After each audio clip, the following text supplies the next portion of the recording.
충청북도는 코로나19 집단 감염이 발생함에 따라 불특정 다수가 이용하는 다중이용시설과 집단시설에 대한 방역소독 관리를 강화하기로 했습니다.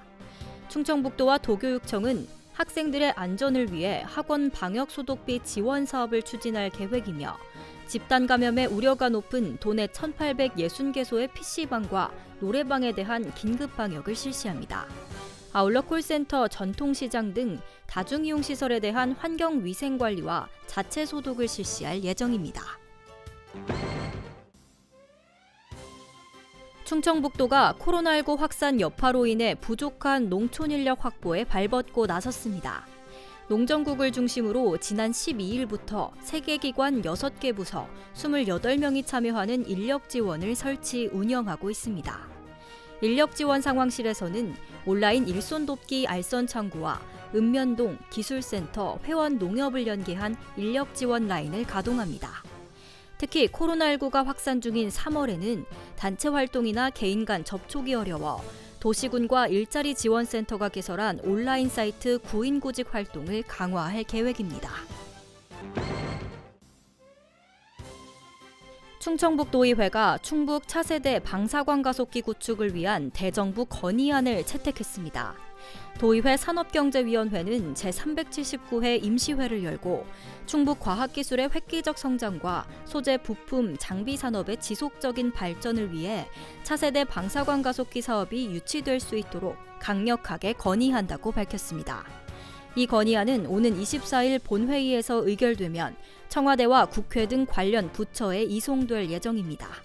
한편 충북은 청주 오창 테크노폴리스 산단 내 53만 9천 제곱미터의 원형 둘레 800m의 4세대 원형 방사광 가속기 구축을 목표로 하고 있습니다.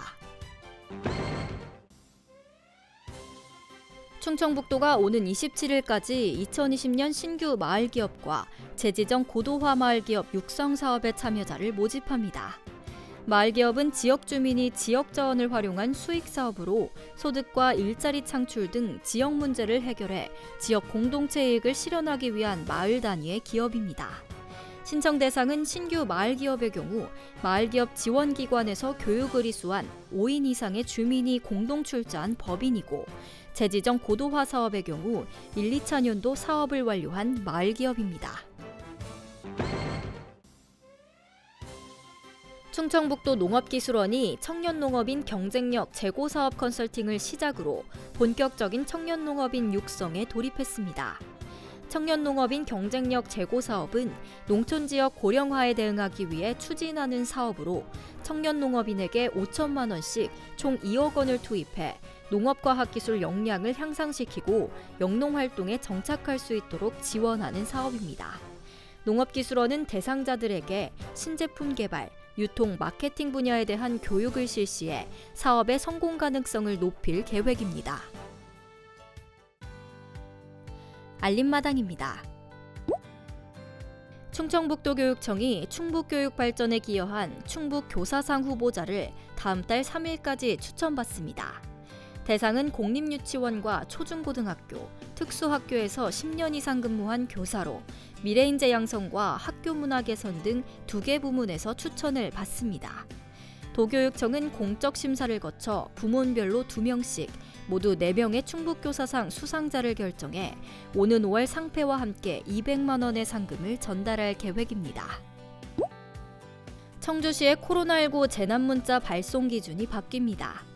청주시는 앞으로 자정부터 새벽 6시까지는 긴급 대피가 필요한 상황이 아니면 재난 문자를 보내지 않기로 했습니다. 오전 6시부터 오전 8시까지는 확진자 동선과 긴급 협조 사항만 보내고 오전 8시부터 오후 9시까지는 모든 사항을 송출합니다. 진천군이 코로나19로 어려움을 겪는 상인들을 돕기 위해 임대료 인하에 동참합니다. 진천군은 이번 달부터 석 달 동안 생거진천 전통시장에 입주해 있는 72개 점포의 임대료와 5일장 노점상들의 사용료를 50%만 받기로 했습니다. 보은군이 만 65살 이상 주민들에게 마스크 2장씩을 무료로 나눠줬습니다. 보은구는 최근 마스크 구매에 어려움을 겪는 65살 이상 주민들을 위해 충북 장애인 판매 시설을 통해 구매한 마스크를 한 명당 2장씩 무상으로 배부했다고 밝혔습니다.